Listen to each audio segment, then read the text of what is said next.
Regarde. Alors. Comme ça, hein. Cool, ce cher. Tu n'es pas un chat névrosé, toi, hein?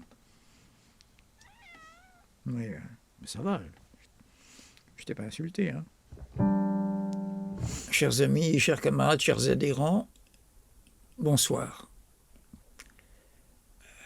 Ça fait plusieurs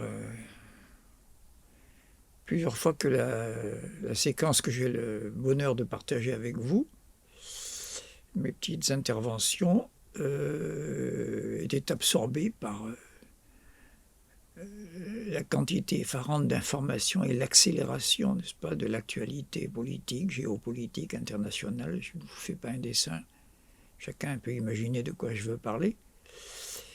Et j'ai pensé qu'il était peut-être temps, puisqu'on ne va pas résoudre ça dans les heures qui viennent, vous vous en doutez bien, ni même dans les jours, ni même dans les semaines, je voudrais quand même recentrer notre tâche principale qui est de l'ordre de la philosophie et non pas seulement les commentaires de l'actualité politique.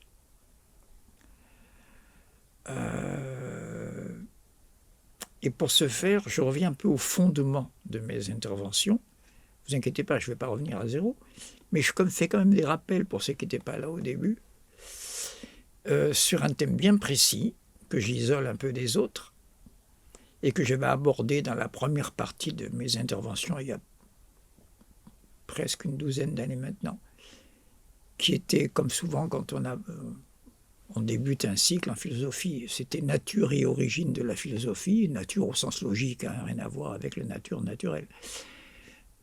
Nature, ça veut dire définition, c'est quoi la philosophie, qu'est-ce qui la distingue de la science, de la religion, de la littérature, qu'est-ce qui est spécifique du champ proprement philosophique. On me dira, enfin, c'est pas vous qui allez trancher, qu'est-ce qui est vraiment philosophique. Il ne s'agit pas de ça. Il s'agit, indépendamment des différences énormes qu'il peut y avoir entre tel ou tel philosophe, de mettre entre parenthèses un peu la baston que certains agitent entre Descartes et Spinoza, entre Hegel et Kant, entre Nietzsche et les progressistes et les démocrates.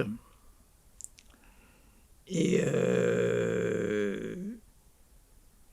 les chrétiens, Nietzsche, n'est-ce pas?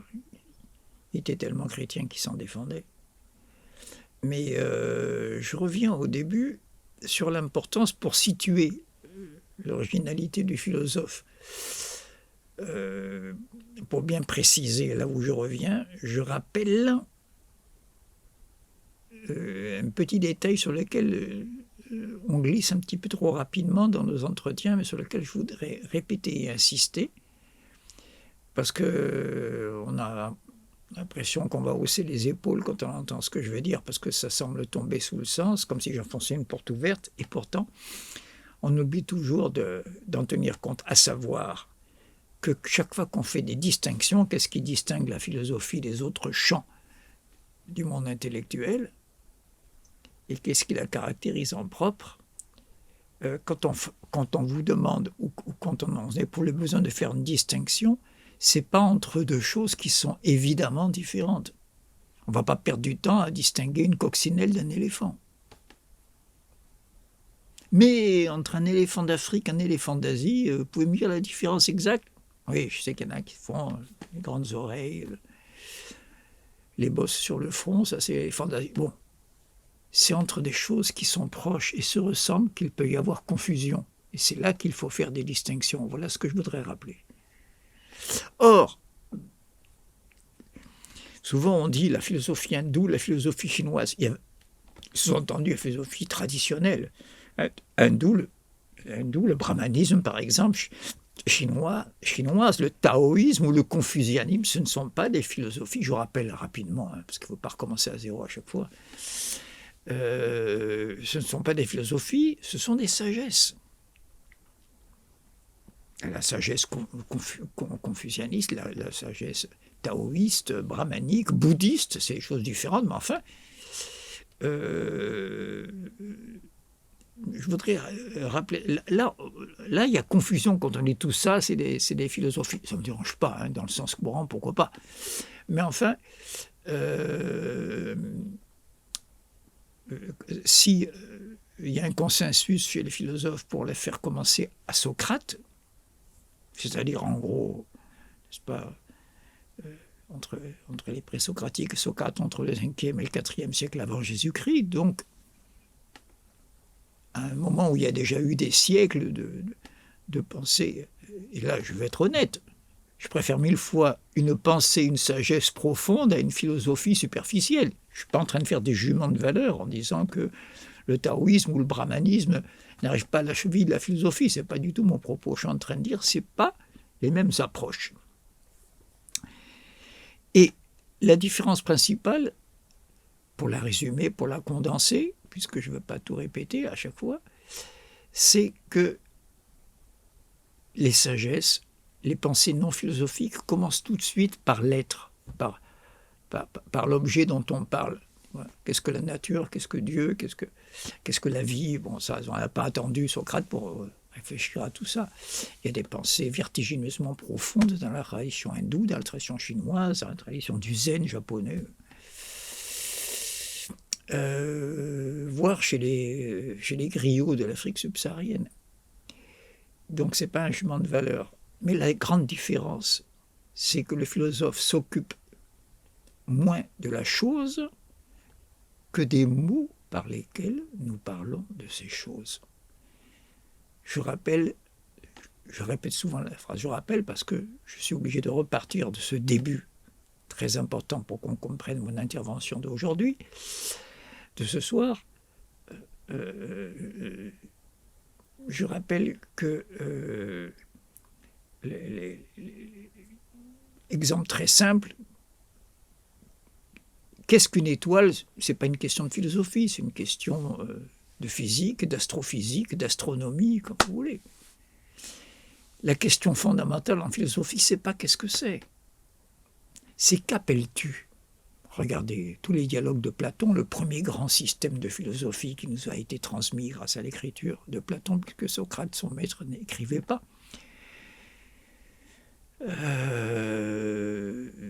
Ça commence toujours par, si ça traite de l'amour comme dans le banquet a pour sous-titre de l'éros, de l'amour. Qu'appelles-tu, qu'appelons-nous l'amour? C'est très différent de qu'est-ce que c'est. Parce que quand je dis qu'est-ce que c'est, l'être est déjà donné. Je ne demande plus si ça existe ou pas, si ça est ou si ça n'est pas. Je demande, voilà, ça est, mais c'est quoi ce qui est là? N'est-ce pas? La question ne porte pas sur l'existence, elle est acquise. Qu'est-ce que l'être? Donc on veut dire l'être est, n'est-ce pas? Mais en quoi ça consiste, quoi? Autrement dit, c'est plus l'existence qui est en question, n'est-ce pas? C'est l'essence. C'est quoi? Quand est-ce que je parle de l'être en vérité? Donc je ne veux pas bafouiller ce soir, je veux rappeler que la question fondamentale étant qu'appelles-tu? L'avantage, c'est que je commence vraiment d'une manière la plus radicale. Parce que je ne sais même pas si la chose dont on parle existe ou pas. On n'en sait pas assez pour savoir. Mais je constate qu'il y a autour de moi des gens qui en parlent. Je ne sais pas moi, de la vertu, de l'éternité, de la vie, du temps. C'est pas. Si je dis qu'appelles-tu le temps, c'est pas pareil que qu'est-ce que le temps? Parce que le temps c'est compliqué. Mais qu'appelles-tu le temps? Là, je viens vraiment à la racine de la question. Je ne sais même pas si le temps existe. Il y a beaucoup de physiciens aujourd'hui qui sont à la pointe de leur discipline, qui disent que le temps n'est peut-être qu'une illusion qui n'existe pas. Je ne tranche pas, ce n'est pas mon domaine. Je vous dis ce qui se dit dans le domaine des sciences dures, sous forme d'hypothèse, et que le temps n'existe pas. Mais en tout cas, l'important, c'est pour trancher, savoir s'il existe ou pas, c'est qu'on se met d'accord sur ce qu'on appelle le temps. Je cite ici une formule très connue de saint Augustin, donc je remonte très loin dans le temps, n'est-ce pas, au IVe siècle de l'ère chrétienne à peu près, où saint Augustin disait « Le temps, quand on ne me demande pas ce que c'est, je sais ce que c'est, mais dès qu'on me le demande, je ne sais plus. » Vous voyez? Donc la question « qu'appelles-tu » est celle qui surprend toujours parce qu'elle est plus radicale que la question « qu'est-ce que c'est ?» N'oublions pas comment a commencé la philosophie, par des interpellations de Socrate, qui n'a pas laissé une ligne, mais dont tous les témoins, tous ses disciples, témoignent qu'il se promenait dans Athènes et il interpellait le spécialiste dans une compétence quelconque. Par exemple, qu'appelles-tu le courage? Il allait demander ça à un soldat qui s'était illustré à la guerre contre les Perses. Et qu'appelles-tu la beauté? Il allait demander à un peintre, à un sculpteur, à un créateur de beauté. Et la grande surprise, c'est que l'interlocuteur avait du mal à répondre. Par exemple, puisque je parle de la beauté. Qu'appelles-tu la beauté? J'imagine, son interlocuteur à Athènes, au IVe siècle avant Jésus-Christ, il réponde « la beauté, c'est le Parthénon. » Tiens, voilà. Je dis et un coucher de soleil, là, il n'est pas beau ce coucher de soleil ce soir-là? Si, c'est très beau, mais ça n'a rien à voir avec le Parthénon. Ah oui, tu as raison. Vous voyez, il y a un trouble. C'est le même mot pour des choses. Qu'est-ce qu'il y a de commun entre un coucher de soleil et un temple avec des colonnes? Et puis, on ne s'arrête pas là. Parce qu'on dit de la beauté, on en parle d'une belle actrice ou d'un beau jeune homme, peu importe. Hein. Et quelquefois de la beauté d'un raisonnement, des choses qui n'ont rien à voir ni pour les yeux, ni pour les oreilles, ni pour la définition. Et on arrive, je reste dans l'exemple de la beauté, hein, pour me faire comprendre pour l'instant sur la radicalité de la question « qu'appelles-tu »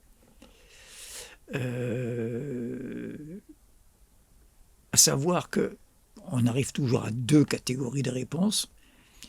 La réponse de deux personnages dont je rappelle, avant de continuer et d'inaugurer la séance de ce soir, c'est un peu un prélude que je fais, une introduction.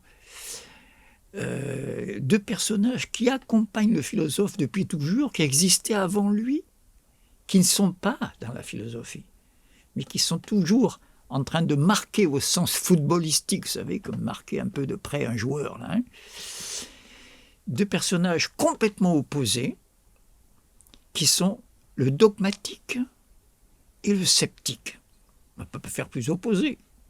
Le dogmatique à la question du savoir, n'est-ce pas,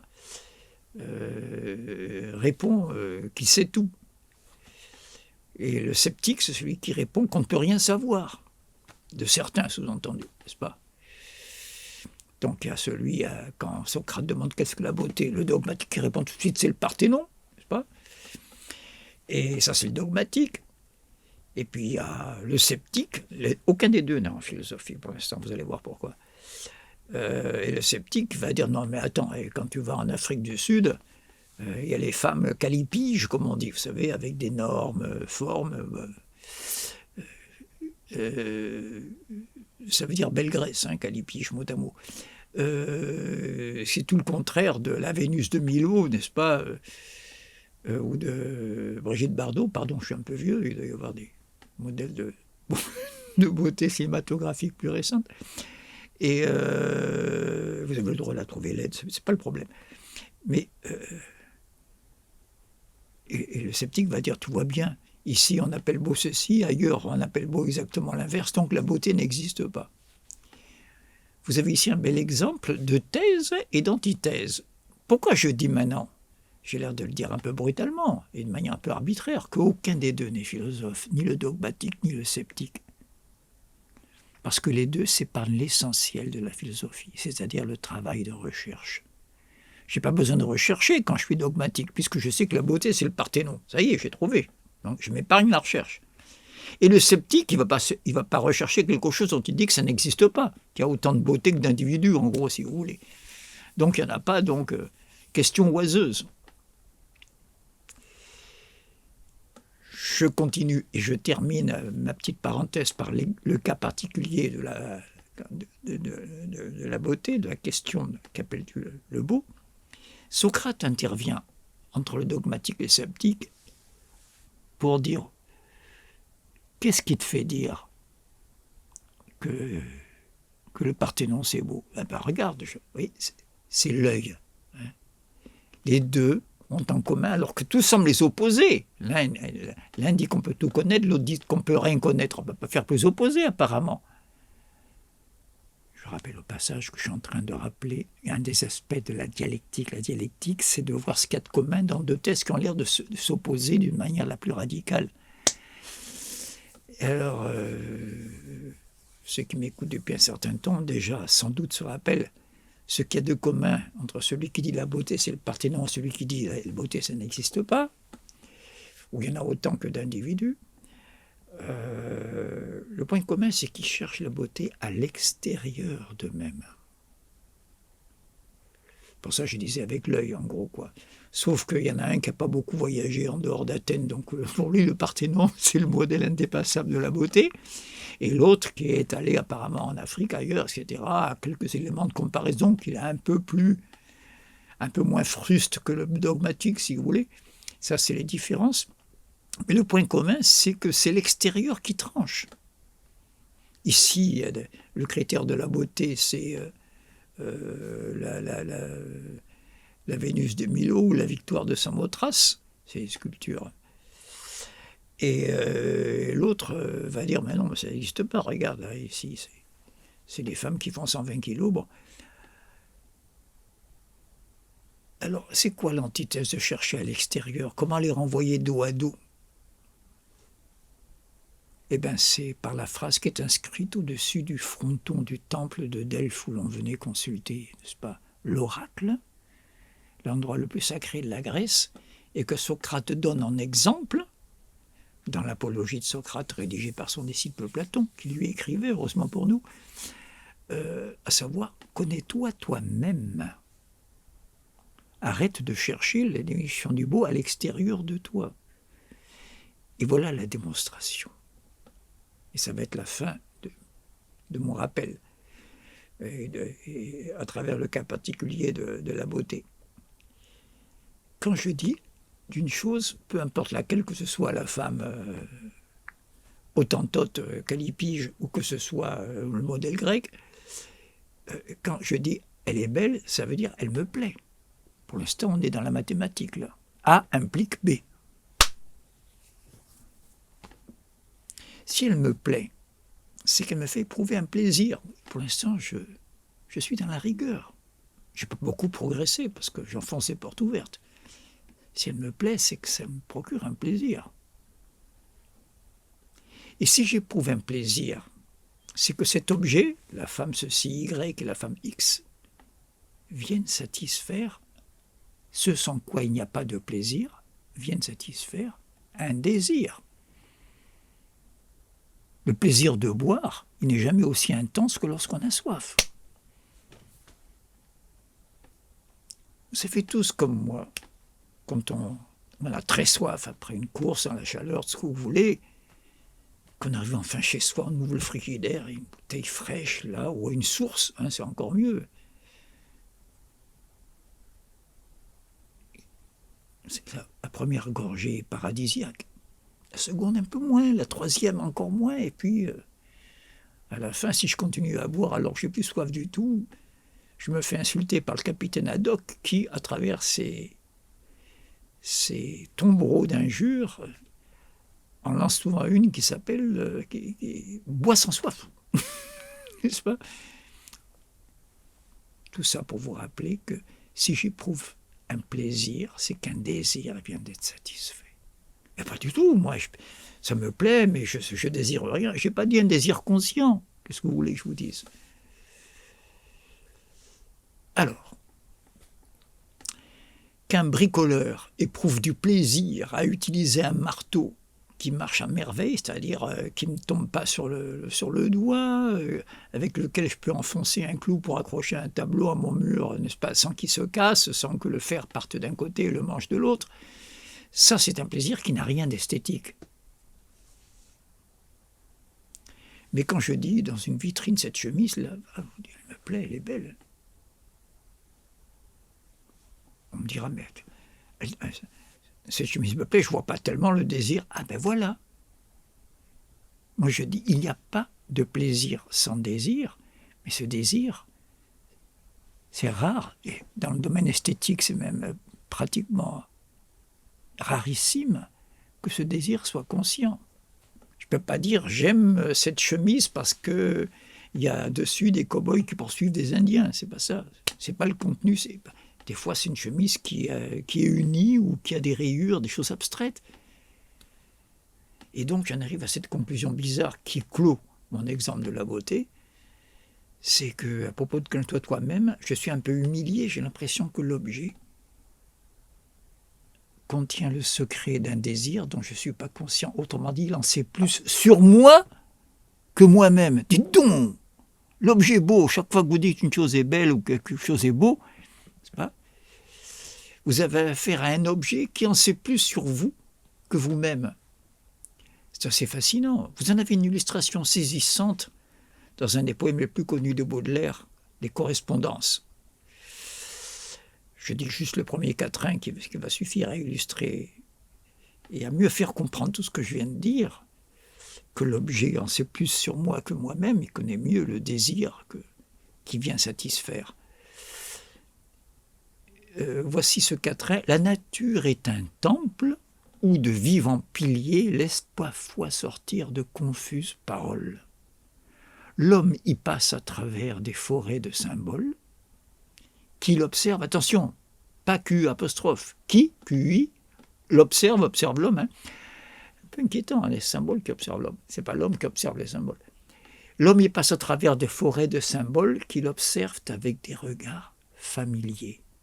C'est-à-dire l'homme se promène dans des mystères entourés de symboles. Pour lui, c'est le contraire de familier, c'est étrange, c'est intéressant, il y a des mystères à percer. Mais pour les symboles, l'homme est familier. Presque inquiétant, hein? L'homme y passe à travers des forêts de symboles qu'il observe avec des regards familiers. L'objet en sait plus que le sujet. Dis donc, c'est quand même surprenant. Alors pourquoi j'ai pris ce... rappelons-nous la cohérence de ce que j'ai dit depuis le début de mon intervention de ce soir. Il y a deux personnages qui encadrent le philosophe tout au long de son parcours et dans lequel la philosophie se perd, soit par excès, soit par défaut. C'est le dogmatique qui croit qu'il sait et donc il n'a pas à chercher. Vous ne cherchez pas l'argent que vous avez dans votre poche, après tout, hein. Et puis il y a j'ai dit quoi, le sceptique ou le dogmatique là? Il y a le dogmatique, hein, qui pense qu'il n'a pas besoin de chercher parce qu'il connaît la vérité. Il sait quoi répondre immédiatement à la question, qu'est-ce que la beauté, qu'appelles-tu ceci, qu'appelles-tu cela, la justice. Bon. Et puis il y a l'inverse, le sceptique, qui dit on ne peut rien savoir, ça dépend de chaque individu, etc. Tout est relatif. Bon. Et on a vu que le second a voyagé un peu plus que le premier, et donc il est enclin à désespérer d'un jugement universel, vrai et objectif sur la question qu'on lui pose. J'ai rappelé ces deux personnages pour dire que ce qui est proprement philosophique, c'est la recherche elle-même. La recherche suppose qu'il y a un but à atteindre, ça c'est contre le sceptique, qui dit que ce n'est pas la peine de chercher puisqu'il n'y a pas de vérité, il y a une vérité, mais elle n'est jamais immédiate. Et dans la question « qu'appelles-tu ?», on est renvoyé, et voilà la notion que j'introduis qui va nous occuper ce soir, il y a un rapport au langage. Hein, l'appellation, c'est de l'ordre des mots, du langage. Est-ce que j'ai raison d'appeler ceci un félin et non pas un cétacé? Je prends l'exemple du guépard. Ouais. On classe les félins, oui ou non? C'est un grand chat, après tout. Hein. Sauf que, qu'appelle-t-on les félins? Des mammifères? Là, je vais trop vite. Je vais revenir juste un peu en arrière. On doit à Aristote le mérite de nous avoir donné, excusez du peu, la définition de la définition. À quelles conditions on peut dire que j'ai défini une chose? Je donne la réponse d'Aristote, je la traduirai après, parce qu'elle est un peu abstraite. Définir, c'est indiquer le genre plus la différence spécifique. Vous voyez, avec l'adjectif spécifique qui vient de espèce, il faut donner le genre les félins sont des animaux, voilà le genre animal. Mais dans le genre, la différence spécifique des félins avec les autres animaux, c'est qu'ils ont des griffes rétractiles, par exemple. Oui, le chat peut les sortir ou les rentrer et faire patte de velours, comme on dit. Mais voilà que le guépard, il a tout d'un chat, mais il n'a pas de griffes rétractiles. C'est pas toujours évident de définir. Hein. Et les mammifères, on les appelle ainsi à cause des mamelles, parce qu'ils allaitent leurs petits, ce qui n'est pas le cas des oiseaux, ce n'est pas le cas des reptiles. Il n'y a pas de lait chez les serpents ou chez les merles, n'est-ce pas? Et pourtant, vous savez tous, en Australie, un animal comme l'ornithorynque, qui a des poils, ça fait très mammifère, mais qui pond des œufs, comme un oiseau, qui a un bec de canard, n'est-ce pas? Voilà. Donc, je suis en train de jeter un trouble sur ce que désignent les mots, n'est-ce pas?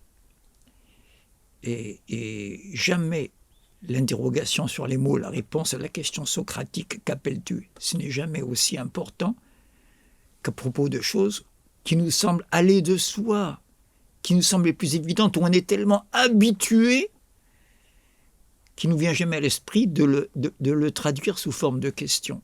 Ce qui fait dire à Hegel cette phrase magnifique, ce qui est bien connu, c'est dans le sens où il est bien connu que ce qui est bien connu, parce qu'il est bien connu, n'est pas connu. Il faut prendre une distance avec l'habitude qu'on avait, n'est-ce pas?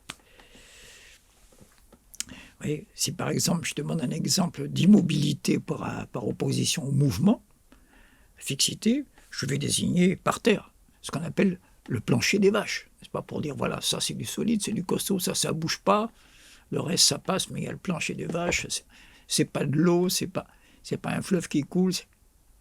Oui, sauf que j'ai l'impression que le plancher bouge pas, alors que ce plancher est dans ma maison, sur la Terre qui tourne autour du Soleil à 30 km/s, excusez du peu. Et oui, pourquoi on ne tombe pas, pourquoi on n'est pas renversé à une telle vitesse? C'est parce que tous les objets se déplacent à la même vitesse. Quand vous êtes dans un train ou un avion, n'est-ce pas, on a l'impression que dans le wagon, il n'y a rien qui bouge dans le wagon ou dans l'avion, sauf quand il y a des trous d'air. Hein. Mais quand la vitesse est constante, c'est-à-dire quand tous les objets se déplacent à la même vitesse, il n'y a rien qui distingue le mouvement de l'immobilité. Au point que la physique, à partir de Galilée, qui est quand même le fondateur de la physique scientifique, la physique montre qu'il est absolument impossible, ça s'appelle la relativité de mouvement, ne confondez pas avec la relativité d'Einstein qui est beaucoup plus récente, la relativité de mouvement, à savoir qu'il n'y a pas de différence entre le repos, au sens de la négation du mouvement, et le fait qu'il y ait un mouvement rectiligne uniforme, comme on dit en physique, où tout se déplace à la même vitesse sans accélérer dans un sens, sans ralentir ni accélérer au sens courant, si vous voulez. Alors, du coup, je suis amené au problème du langage, qui est central, la question philosophique fondamentale. C'est qu'appelles-tu? Alors, je constate que maintenant, dans les commentaires que je reçois, ou que je recevais à l'époque où j'abordais ce début de la situation de la philosophie par rapport aux autres disciplines, je me résume, je me rappelle qu'il y en a qui disent « Oh là là, vous avez l'air d'accorder beaucoup d'importance à la différence entre qu'appelles-tu et qu'est-ce que c'est? Est-ce que c'est pas un peu couper les cheveux en quatre, comme on dit en français? On peut être plus grossier encore, n'est-ce pas? À propos des mouches, comme vous savez. » Et là, maintenant, je vais juste vous montrer à quel point c'est énorme la différence. Prenez les astrologues qui pensaient étudier les astres en montant sur ce qu'on appelait dans la Mésopotamie 2000 ans avant Jésus-Christ, assyrienne, babylonienne, peu importe pour l'instant, qui montaient sur des tours un peu plus hautes que la plupart des maisons, comme si en montant de 20 ou 30 mètres, n'oubliez pas qu'on est à Babylone, Babel, la tour de Babel, comme si avec une tour de 30 mètres, j'allais mieux voir, n'est-ce pas, ce que c'est qu'une étoile. Bon, alors, l'astronome qui est en haut regarde l'étoile et se pose la question, qu'est-ce que c'est qu'une étoile? Vous voyez? C'est pas de la philosophie, ça. Par contre, au pied de la tour où il est monté pour contempler les étoiles, il y a un petit bonhomme barbu, un peu ventru, vous reconnaissez Socrate, n'est-ce pas, qui ne s'adresse pas à l'étoile, qui ne s'interroge pas sur l'étoile, mais qui voit quelqu'un qui parle, qui se pose la question, qu'est-ce qu'une étoile? Qui, encore une fois, est une question d'astronome, pas de philosophe. Dans le premier cas, l'astrologue qui regarde l'étoile et qui s'interroge sur sa nature, il n'a pas de réponse. L'étoile ne va pas lui dire « Ah, je ne suis pas une planète, je suis une étoile ». Non. Là, il y a un sujet qui s'adresse à un objet muet, un sujet qui parle, un être humain, qui s'adresse à un objet muet, qui ne lui répond pas. Mais le petit bonhomme, le Socrate qui est au pied de la tour, va s'adresser non pas à l'étoile qui ne répond pas, mais à l'astronome en disant « Au fait, qu'appelles-tu une étoile ?» Et à partir du moment où tu me l'auras mieux défini, je vais dire après si la Lune est une étoile ou une planète, etc. Si sa lumière vient d'elle-même ou si elle est simplement le reflet de la lumière du soleil, etc. Vous voyez, donc c'est... Au départ, on disait que on avait l'impression que je coupais les cheveux en quatre. Qu'appelles-tu? Qu'est-ce que c'est un peu pareil? Non. Mais l'écart se creuse encore. Dans le cas de l'astrologue regardant l'étoile, j'y reviens, pour comparer encore au philosophe, je suis dans le monologue. C'est jamais l'étoile qui va me répondre. Dans le cas du philosophe, il pose la question « Qu'appelles-tu » à quelqu'un qui peut lui répondre. Et là, un dialogue s'engage. Et du dialogue à la dialectique, il n'y aura pas loin. Je voulais rappeler cette complicité intime de la philosophie avec une distance prise avec ce que Mallarmé appelle dans un poème célèbre les mots de la tribu, les mots du langage courant. On ne va pas faire comme Pagani à se demander qu'appelles-tu. On sait très bien, si tout d'un coup j'arrive à un carrefour et qu'il y a une voiture qui arrive et qui va griller la priorité, et que je dis au chauffeur attention, il y a une bagnole qui grille la priorité, il ne va pas me dire qu'appelles-tu griller la priorité. Ce n'est pas le moment dans l'action. N'est-ce pas? Je suis d'accord. Mais on n'a pas les excuses de l'urgence de l'action quand on prend du recul et qu'on a le loisir de prendre une distance avec ce qui semblait aller de soi jusqu'ici. Et quelqu'un comme Aristote, ça fait 2 fois que je le cite, même si je suis un peu plus proche de Platon, mais ça, excusez-moi, c'est personnel, c'est pas très intéressant. Aristote est resté 30 ans à l'école de Platon, il le connaît mieux que moi, ça dit en passant, mieux que nous, moi compris. Aristote a dit une phrase à propos de ça, du fait qu'il ne faut pas qu'on soit dans l'action urgente pour commencer à penser. Avec rigueur, il faut du temps, le temps du détour de la connaissance. Il dit, c'est en Égypte que les mathématiques ont commencé à se développer, parce que là-bas, je le cite, la caste des prêtres jouissait de loisirs. Une phrase pré-marxienne, c'est extraordinaire. Eh bien oui, les prêtres, ils avaient toute la population égyptienne qui leur apportait tous les jours pour les sacrifices, pour les dieux, n'est-ce pas? Des moutons, des chèvres, des bœufs, de l'herbe, des brassées de blé, ce que vous voulez. D'accord? Donc ils avaient des loisirs. C'est pas comme le paysan au bord du Nil qui travaillait comme un fou pour faire pousser son blé. Entre 2 inondations du Nil, n'est-ce pas? Les mathématiques ont commencé, donc la recherche, ont commencé à se développer chez les prêtres, en Égypte, parce que là-bas, la caste des prêtres jouissait de loisirs. Autrement dit, la recherche philosophique se passe dans ce qu'un philosophe beaucoup plus récent, Husserl, qui est lié au courant qu'on appelle la phénoménologie, qui était très à la mode dans les années 50-60, entre existentialisme et structuralisme, ce que Husserl appelait l'époquet, si vous préférez la mise entre parenthèses. Il faut un moment où on met entre parenthèses les urgences pour commencer à creuser les choses d'un point de vue rigueur, théorique. C'est pour ça que j'admire ceux qui résolvent des problèmes insondables, la vie, la mort, Dieu, l'athéisme, la croyance, au contraire. Je veux dire, alors que les vrais savants, les mathématiciens mettent des fois des pages et des pages de démonstration pour prouver que A égale A. Non, mais je ne plaisante pas, renseignez-vous. Ou que si A égale B, alors B égale C. Enfin, implique que B égale A. Vous voyez, j'arrive pas à le dire tellement que c'est simple, que ça a l'air simple. Ça fait 2 fois que je prends un exemple pris dans les mathématiques et dans les sciences. Je parlais de l'astrologue tout à l'heure, de l'astronome. Et donc, j'étais arrivé à cette conclusion avec laquelle j'achève mon rappel de ce qu'est en propre la philosophie. J'oublie pas mon propos. Qu'est-ce qu'elle a de particulier comme discipline qu'il ne faut pas la confondre avec ce qui lui ressemble. Tantôt la littérature, tantôt la religion, tantôt la science. Vous voyez ? Ce qui la distingue, c'est, et maintenant je fais encore un pas en avant pour en terminer avec ce rappel, c'est que le philosophe semble être une médiation entre 2 extrêmes. Donc là, je fais venir 3 personnages, chacun des 3 a un rapport au langage. Voilà pourquoi j'ai fait ce long détour. Au mot, au nom. C'est le mathématicien qui veille à avoir une langue où il n'y ait pas de confusion, où il n'y ait pas d'ambiguïté. Et à l'autre extrême, le poète, qui ne parle qu'à travers des images, n'est-ce pas, plus ou moins claires. Et le philosophe voudrait avoir, je résume tout maintenant, la rigueur du mathématicien, que le mathématicien obtient comment ? En quittant les ambiguïtés du langage courant, pour forger une langue que vous voyez, dès que vous ouvrez un manuel de mathématiques, c'est plus des mots.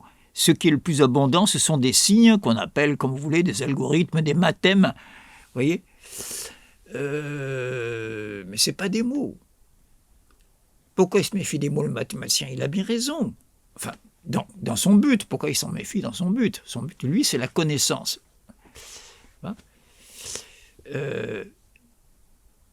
Parce que le langage courant n'est jamais uniquement destiné à la connaissance. Les mots, les premiers hommes qui ont parlé, qui ont balbutié le langage, c'était pas pour savoir la distinction entre une planète et une étoile, non. C'était pour chasser, pour menacer, pour pardonner, pour séduire, pour condamner. Bref, des buts, des intérêts. C'est pas de la connaissance, ça.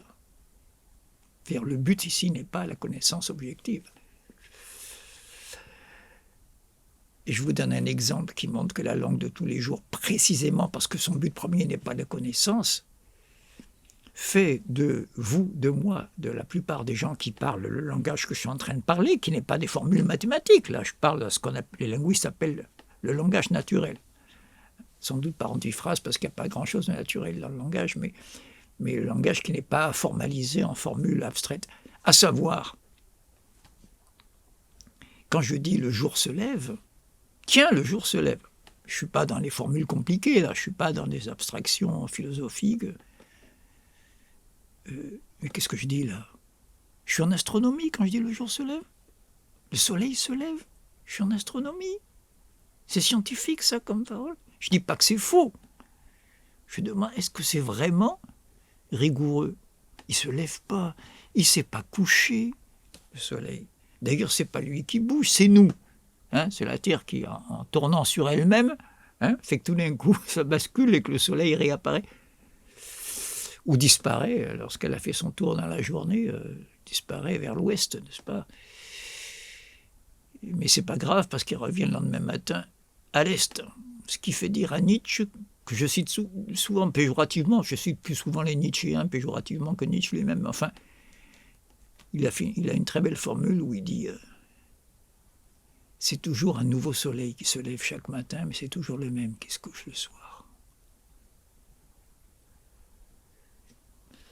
Donc voilà, le jour se lève, le soleil se lève, c'est l'air des phrases toutes simples, objectives, matérielles, pratiques. Non, c'est de la poésie, le jour se lève. C'est une image, c'est une métaphore, comme on dit. Voilà pourquoi les mathématiciens ont eu raison dès l'origine, il y a un peu plus de 2500 ans, n'est-ce pas? Ils ont eu l'intelligence de mettre de côté le langage de tous les jours et de mettre au point une langue, une discursion, discursif, les énoncés mathématiques où il n'y a pratiquement pas de mots. Si je vous dis, tenez, le discriminant du trinôme du second degré en algèbre, moins b plus ou moins b2 moins 4ac sur plus ou moins racine de b2 moins 4ac sur 2a, si je me souviens bien. Il n'y a pas un mot là-dedans. Bien sûr, il y a des choses qui renvoient à des choses qu'on peut nommer avec des mots, mais la formulation, moi, c'est ça qui m'intéresse. La langue qui est parlée là est une langue sans mots. Pour trouver les racines de l'équation, il faut appliquer le discriminant, symbolisé par le symbole delta, la lettre grecque delta, qui va donner notre D, à savoir moins b, plus ou moins racine de b2 moins 4ac sur 2a. Il n'y a pas un mot là. Il n'y a pas c'est joli, c'est pas beau, c'est bien, c'est mal. Non, il n'y a pas tout ça. Et du coup, là, on peut avancer en toute sécurité. Il n'y a pas les ambiguïtés du jour se lève où on ne sait jamais si on est en poésie, en astronomie. Voilà pour ce qui est du mathématicien. Rapport au langage, mais qui veut une langue, allez, je dis le mot maintenant, univoque, où il n'y a pas d'ambiguïté dans les termes de ce discours, des énoncés. Et puis à l'autre opposé, il y a, je disais, on est poète sans savoir quand on dit le jour se lève parce que c'est une image. C'est une métaphore. Donc voilà les deux extrêmes dans les rapports au langage. Le rapport mathématique au langage, avec la rigueur, en faisant abstraction de tout ce qui est subjectif dans le langage, et puis, à l'autre extrême, le poète. Eh bien, le philosophe est celui qui essaye de garder la rigueur, qui est l'exigence première du mathématicien, mais sans quitter le langage de tous les jours. Le rigueur avec les mots, et non pas avec l'absence de mots qu'il y a dans moins b racine de b2 moins 4ac sur 2a, plus ou moins racine de b2 moins 4ac sur 2a. Alors, mais il est idiot, hein, je ne vois pas pourquoi Paganini nous bassine avec le philosophe. Le philosophe devrait faire comme les mathématiciens, si c'est pas rigoureux, le langage de tous les jours, s'il mélange un peu la métaphore, les trucs, et nos intérêts au détriment de l'objectivité, il n'a qu'à faire comme les mathématiciens, à abander ce... Ah oui, mais non, mais c'est pas ça. C'est qu'on n'a pas le même objet, le mathématicien et le philosophe. On en révise là ce soir. Le mathématicien, le scientifique en général, le biologiste, le chimiste, le physicien, a fortiori le mathématicien, sans lequel il n'y aurait ni physique, ni chimie, ni biologie scientifique,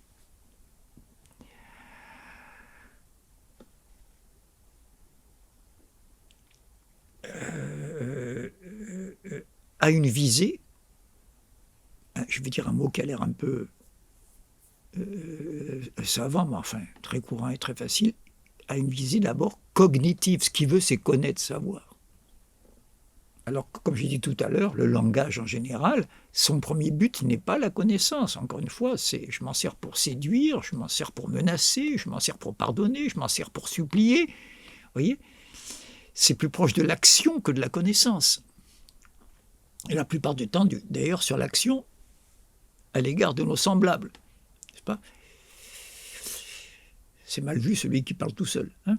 N'est-ce pas ? Quand on entend dans une pièce quelqu'un qui parle tout seul, on commence à s'inquiéter. On a progressé là.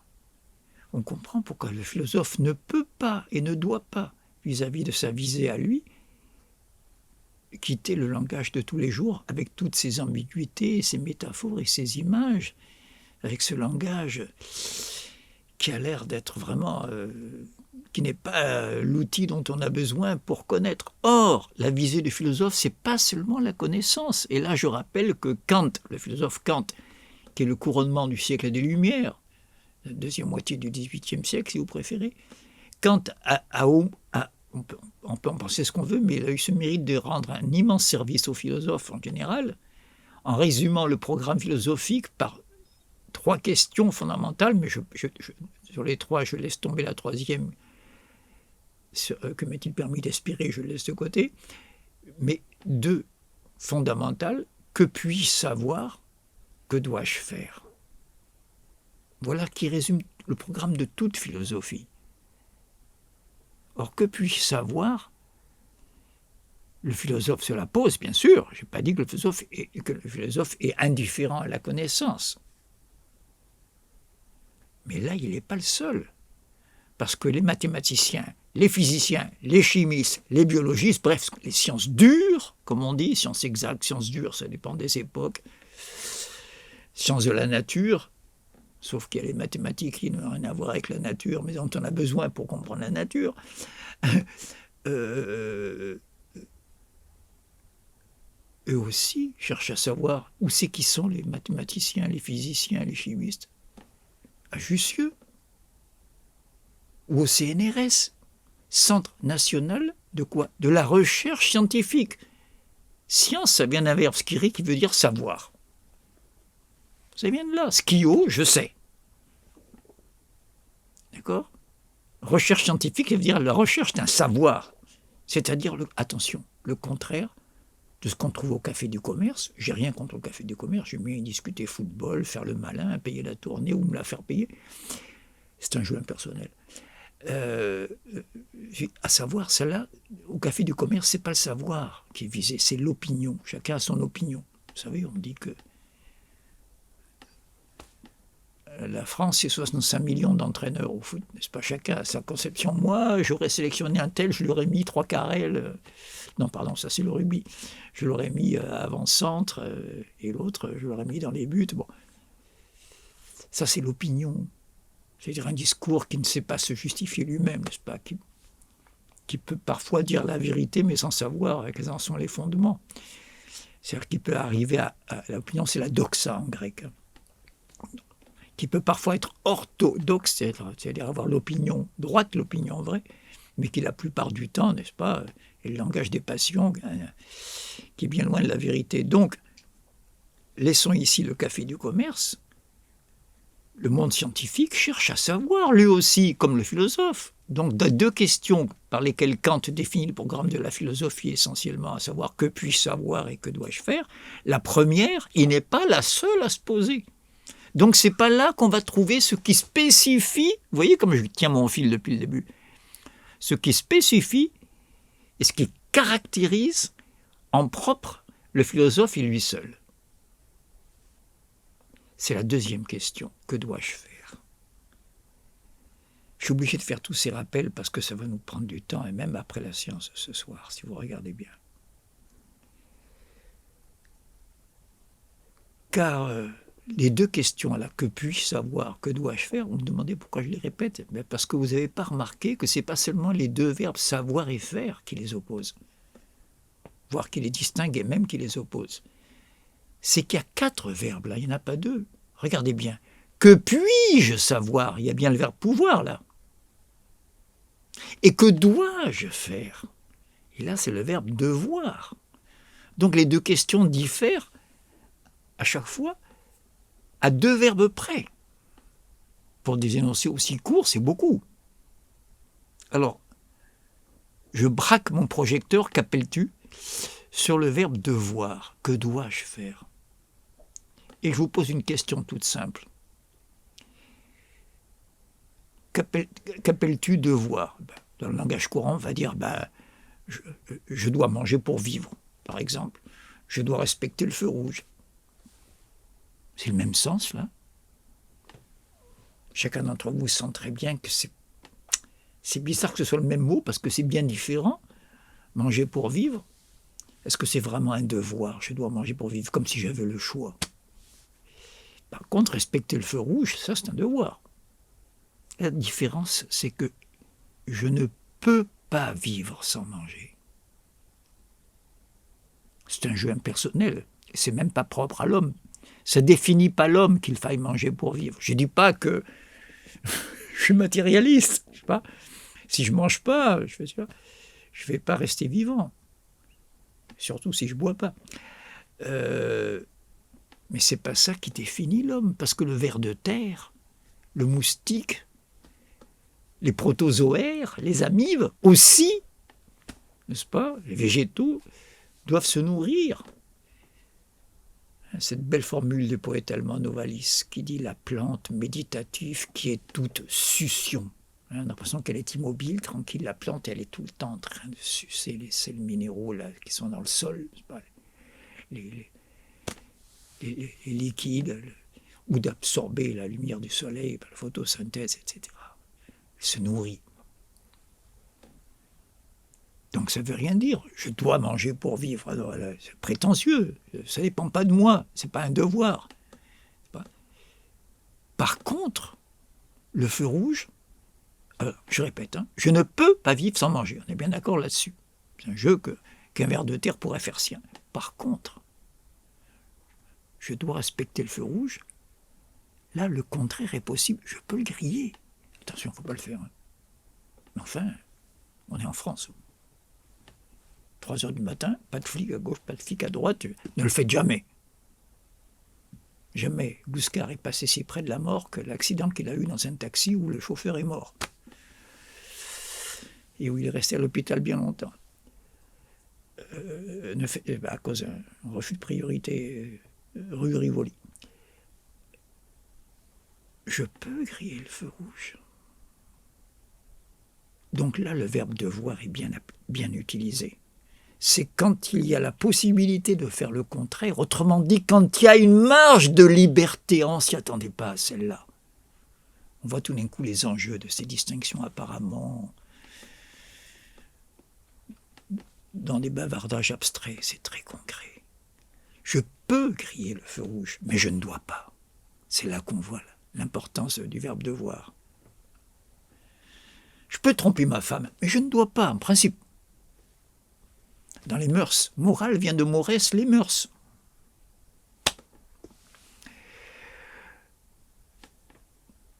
Le verbe devoir ne prend toute sa force et son sens que dans la mesure où il y a du choix. S'il n'y a pas de choix, je ne peux pas choisir de vivre sans manger, si pendant une période restreinte. Ça s'appelle le carême à Pâques, c'est la saison, c'est bientôt. Ça s'appelle le ramadan chez les musulmans, ça vient de passer, ça vient de finir, n'est-ce pas? Il y a le jeûne dans le bouddhisme, dans le brahmanisme, dans toutes les cultures humaines, il y a toujours une part oblative, comme on dit en anthropologie, c'est-à-dire un sacrifice. Mais enfin, vous savez, à un moment donné, il faut bien revenir à la nourriture. Par contre, je le répète, je peux griller le feu rouge, mais je ne dois pas. Donc, qu'est-ce qu'on a vu ce soir? Et je vais m'arrêter là. Parce que c'est tellement important les sujets que cette révision, sujets que je voudrais aborder, et que la révision de ce soir nous permet de circonscrire un peu. Comme on prend du recul sur une forêt avant de rentrer dedans et de se perdre un peu dans les arbres et les branches, puisqu'on dit que souvent les arbres cachent la forêt, il faut prendre du recul d'abord. C'est que on vient de voir l'importance de la liberté dans la spécificité de la philosophie. La philosophie, en posant la question « que dois-je faire ?», suppose que je peux arriver à un stade où c'est moi qui décide. Entre deux aspirations contradictoires, eh bien, je pense que je dois plutôt opter pour la solution B que pour la solution A, par exemple. Donc ça suppose une certaine liberté. Le contraire de la liberté, c'est le déterminisme. Or, dans le monde des sciences dures, il n'est pas la peine d'y chercher la liberté. Vous imaginez pas la Lune se disant « Je commence à en avoir marre un peu de tourner autour de la Terre, je vais, pour me changer les idées, faire tourner un peu autour de Saturne. Ça me changera. » Non, elle n'a pas le choix. C'est pas la masse de la Terre étant plus grande, ainsi de suite. Après, vous demandez aux astronomes, ils sont plus qualifiés que moi. C'est un rapport de force, là. C'est pas un rapport de droit. Il n'y a pas de liberté. Donc, la philosophie suppose la liberté. Attention, je ne viens pas te dire que la liberté existe. c'est pas parce qu'une chose en implique une autre, autrement dit, il y a un lien logique. Par exemple, quand je dis chien, j'implique mammifère. Dans la définition du chien, il y a déjà mammifère qui est donné. Le chien est un mammifère qui, après a telle spécificité, n'est-ce pas, est un animal à cadavre, comme les coyotes, comme toute la famille, comme les loups. D'ailleurs, le Milou de Tintin, il est tout le temps présenté avec un os entre les dents, pour rappeler que la race, les familles de canidés, chiens, loups, etc., aiment bien s'attaquer aux êtres en difficulté ou carrément morts, n'est-ce pas?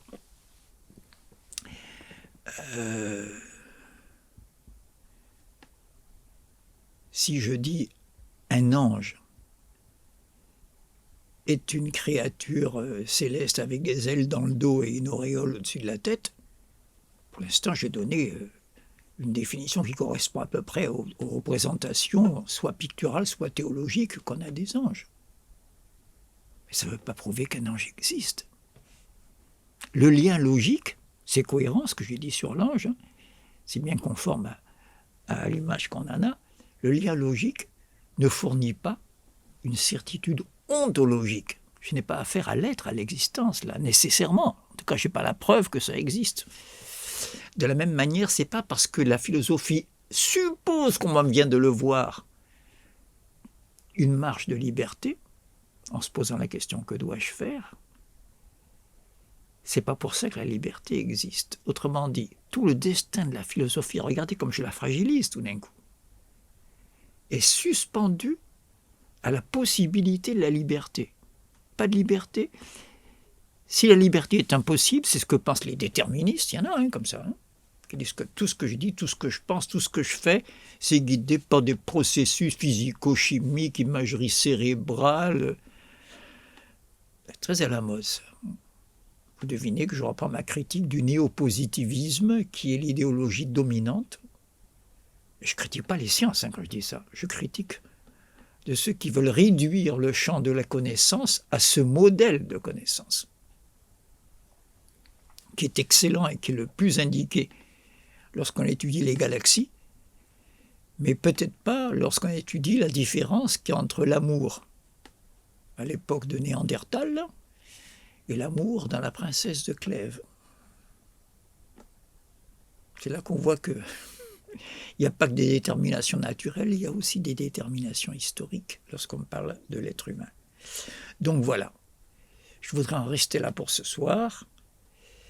Et si vous trouvez que j'accorde trop d'importance au problème du langage alors qu'il y a des choses plus urgentes, je voudrais terminer la séance de ce soir par un admirable texte que j'emprunte, non pas, comme souvent avec vous, emprunté à la littérature, à la poésie, même pas un texte de philosophe, mais un texte d'un savant.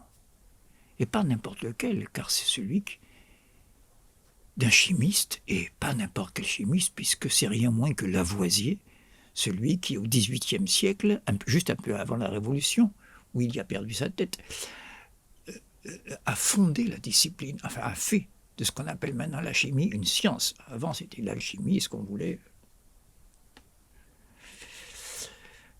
On a fait une science, le premier. Et donc, je vous lis, que je retrouve mes documents. Je vais essayer d'être moderne avec un portable, voilà. Enfin, pour vous, vous êtes nés là-dedans, mais pour moi, c'est nouveau à chaque fois, ces trucs-là.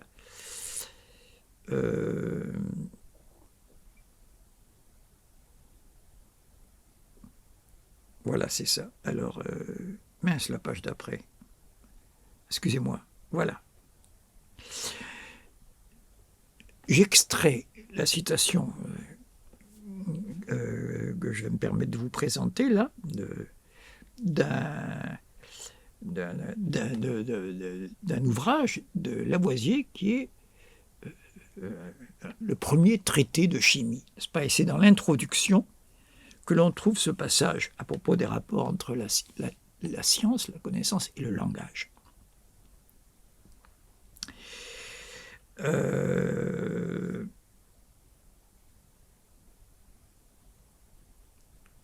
Pardon.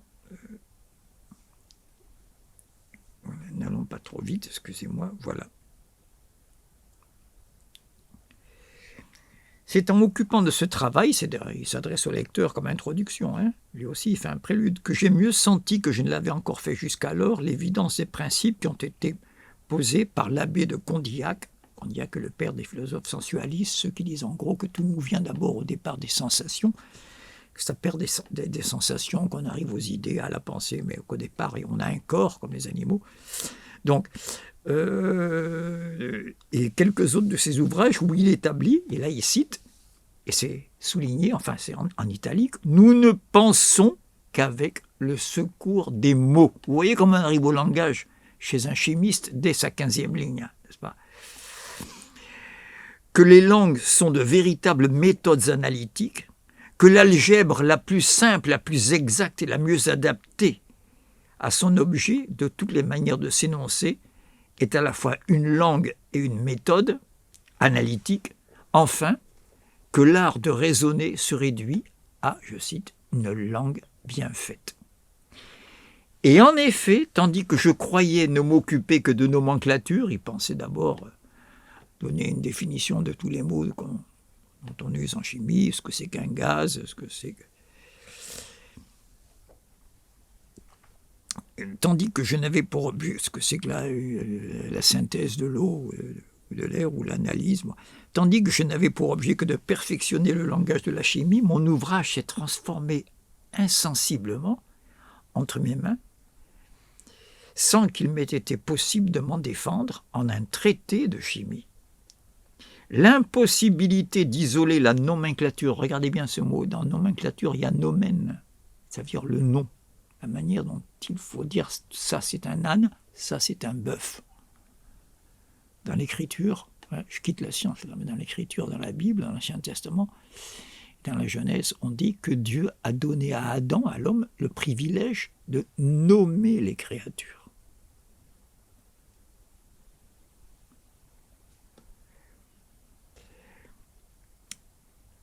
Je fais une petite parenthèse rapide, là, juste pour ceux qui creusent un peu tout ça et qui sont un peu plus familiarisés avec le corpus philosophique.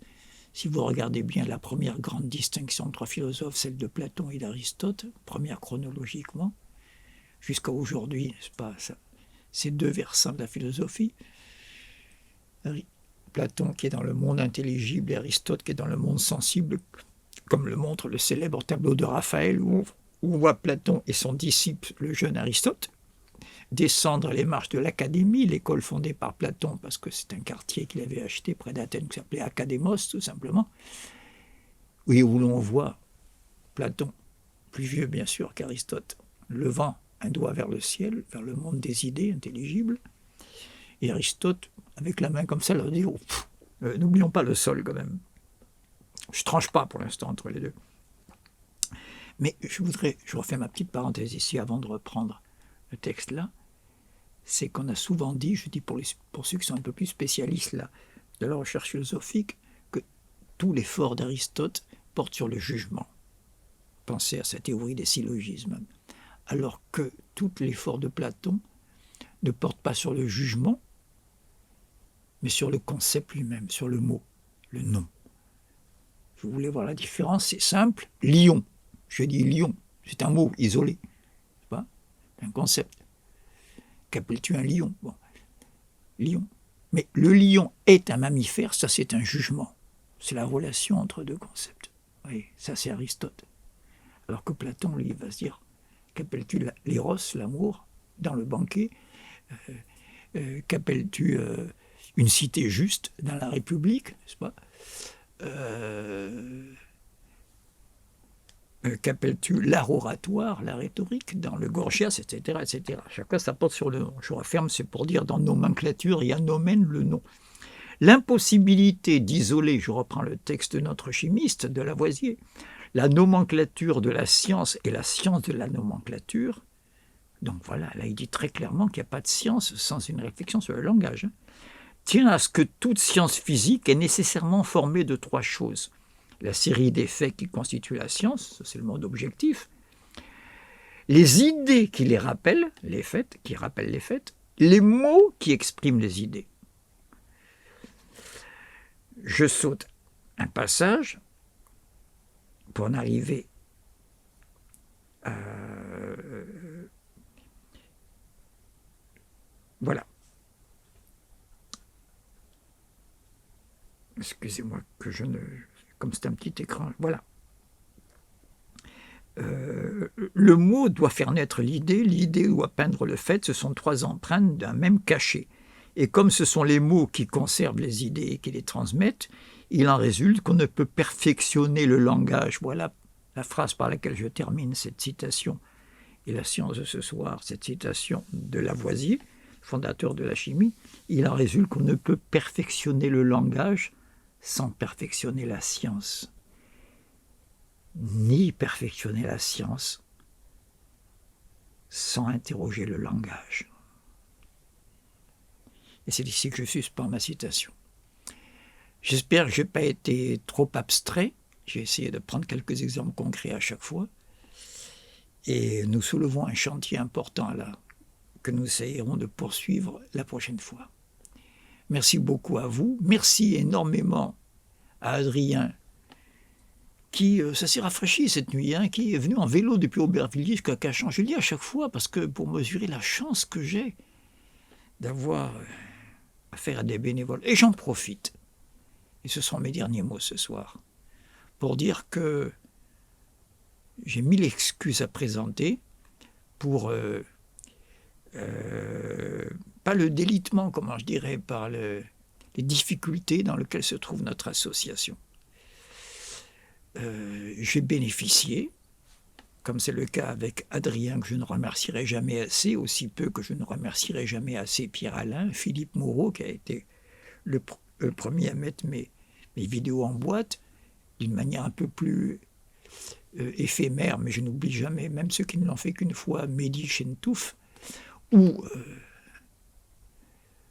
qui venait tous les samedis avec Philippe Moreau, je pense à Hugo Chiez. Je n'oublierai jamais tout ce que je dois, je n'oublie jamais tout ce que je dois à ces bénévoles dont je bénéficie, ne serait-ce, il n'y a pas que ça, que pour la mise en ligne, n'est-ce pas, de mes bavardages. Mais je n'oublie pas non plus toutes les questions que je laisse sans réponse, parce que un tel qui était trésorier de l'association ou qui était secrétaire, moi je les ai connus étudiants, ces jeunes gens, et voilà que maintenant ils sont mariés, ils ont des enfants, et ils ne sont plus à Paris. Et donc, je me trouve un petit peu démuni, c'est pour ça que je suis si reconnaissant au fait que Adrien, pour prendre cet exemple, a la gentillesse de venir depuis Aubervilliers jusqu'ici, et plusieurs fois dans le mois. Et je n'oublie pas les questions que je laisse sans réponse, ne croyez pas que je vous néglige. Je pense en particulier, je vais juste consulter les dernières en date, alors attendez. Il y a Laurent Denave, je le dis de mémoire, qui m'a envoyé un superbe essai inspiré par ce qui est arrivé à Luna Bomber, vous savez, l'éco-anarchiste poseur de bombes, qui ne croit pas, parce que je n'ai pas réagi, je suis très tracassé et ça me paralyse un peu par les difficultés que rencontre la marche de notre association. Mais je vais retrouver ici, alors il faut que je trouve, voilà, oui, j'ai eu récemment un texte de Émile Monsin, oui, des personnes que je n'ai jamais rencontrées, que je ne connais que par les commentaires qu'ils font de mes bavardages, et qui posent bien les difficultés auxquelles je fais allusion. Dominique Pagani a fait mention dans les dernières vidéos publiées des conférences qu'il était invité à donner à travers la France. Je l'avais dit, il y a longtemps que je n'ai pas fait de vidéo, je suis désolé, mais j'ai eu des problèmes de santé et puis j'ai dû quitter la région parisienne. J'étais invité à faire quelques interventions en province, voire même au-delà, puisque je suis allé en décembre dernier, n'est-ce pas, à Leipzig, tout près de la frontière polonaise, bien loin dans l'est de l'Allemagne. Leipzig, la ville où Bach est mort et où Wagner est né. C'est ça l'Allemagne, entre autres. Je pensais mourir avant de revoir ces coins-là. Et j'étais bien content. Bref, je ne peux pas être au fourrier au moulin. Et donc, il me dit ceci. Dominique Pagani a fait mention dans la dernière vidéo publiée des conférences qu'il était invité à donner à travers la France. Et au-delà, entre nous, j'aurais aimé savoir comment se tenir informé de la tenue des conférences futures. J'ai beau chercher un programme sur la page de l'association, je ne trouve aucune information. Vous voyez, j'ai du mal à lire ça. Hein, ça me fait mal. J'ai par ailleurs essayé d'y adhérer, mais le site m'informe qu'il n'est plus possible de cotiser alors qu'il est. Les bras m'en sont tombés. Je me suis renseigné. Mais malheureusement, notre trésorier n'étant pas en France en ce moment, j'attends un peu son retour pour tirer au clair. Apparemment, il y a je sais pas, une campagne de cotisation qui a été clôturée par la banque concernée. Je vais me renseigner. Et désolé de terminer sur cette note un peu, pas pessimiste, mais inquiète. Et s'il y a des bénévoles pour assurer ne serait-ce que ce qui nous manque le plus, le secrétariat, qui était bien assuré il n'y a pas si longtemps, c'est pas beaucoup de travail, hein, c'est pas grand-chose. C'est même moi qui vais faire l'essentiel du travail. Je vais envoyer un texte à celui qui est volontaire pour être secrétaire, je rêve, et celle ou celui. Envoie un texte, tiens, voilà, il faut publier ça sur Facebook pour annoncer la prochaine vidéo qui aura lieu vendredi à 21h, voilà, par exemple. Vous voyez, le travail sera mâché, c'est pas grand-chose, c'est 3 fois rien, mais je peux pas être à la fois au four et au moulin. J'ai de moins en moins de force pour m'occuper de mes propres intérêts immédiats. Et voilà, donc tout ça parce que je tenais à remercier Adrien de se déplacer et que j'aimerais bien, n'est-ce pas, qu'il y ait quelques camarades qui nous donnent un petit coup de main à son image. Voilà, ou à l'image de Pierre Alain, de Philippe Moreau, et j'en passe. Et de ceux qui sont intervenus pour m'aider, mais qui sont maintenant loin de la région parisienne et qui ont des enfants à élever et que je ne remercierai jamais assez. Merci à vous d'abord et à la prochaine fois.